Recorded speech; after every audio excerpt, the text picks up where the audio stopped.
It's Friday, June 16th, 2023. Let's talk about the news. From Al Jazeera, Lebanon's parliament fails to elect president for 12th time.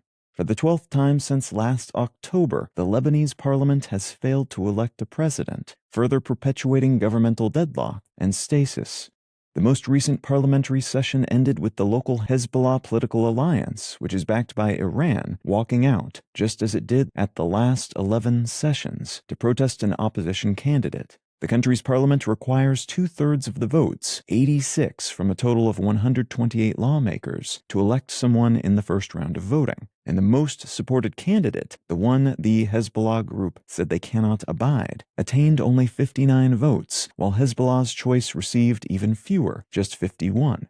Only 65 votes are required to elect a candidate in a second round of voting, but Hezbollah's walkouts have prevented a second round from occurring. And the whole procedure is further complicated by a pact made in 1943 that outlines which local religious group each political and military leader must be from, limiting candidate options while also giving outsized power to various alliances. Lebanon is in the midst of a massive economic crisis that began in 2019, and being without a president capable of addressing some of the issues contributing to that crisis hasn't helped matters.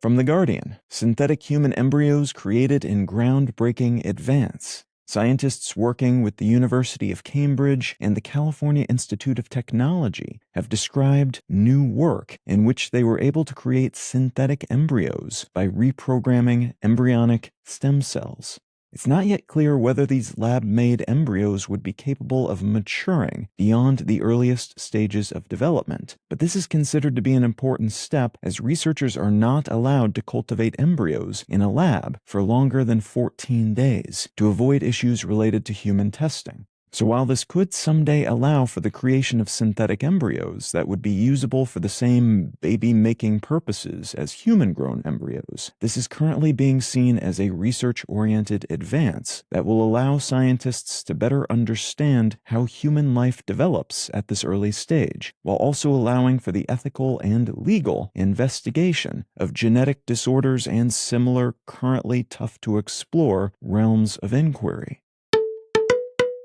And from Axios, music publishers accuse Twitter in $250 million lawsuit of copyright infringement. The National Music Publishers Association, or NMPA, has filed a lawsuit against social platform Twitter, alleging repeated copyright violations and seeking up to $250 million in damages. The lawsuit indicates that around 1,700 songs are illegally available on Twitter, hosted by users and not taken down by Twitter staff in a reasonable time period. And while other social networks like Facebook and YouTube have licensing deals where they pay to allow their users to post and share such content, Twitter does not, so such posting and sharing is illegal. Twitter is facing many lawsuits at the moment, some from companies including those that own the buildings they occupy, where they haven't paid rent in a while, and some from infrastructure providers they've refused or failed to pay. They are also staring down the barrel of a slew of fines from regulators and other government entities, primarily related to cost-saving efforts ordered by Elon Musk, who dramatically reduced the number of employees at the company when he took over, leaving many departments responsible for managing such things either gutted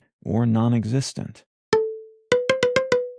If you're finding some value in One Sentence News, consider leaving a quick review wherever you get your podcasts and/or sharing the show with a friend. You can find out more about this show or subscribe to the email version at onesentencenews.com. And you can support this and other related projects, like the Let's Know Things and Brain Lenses podcasts, at understandery.com.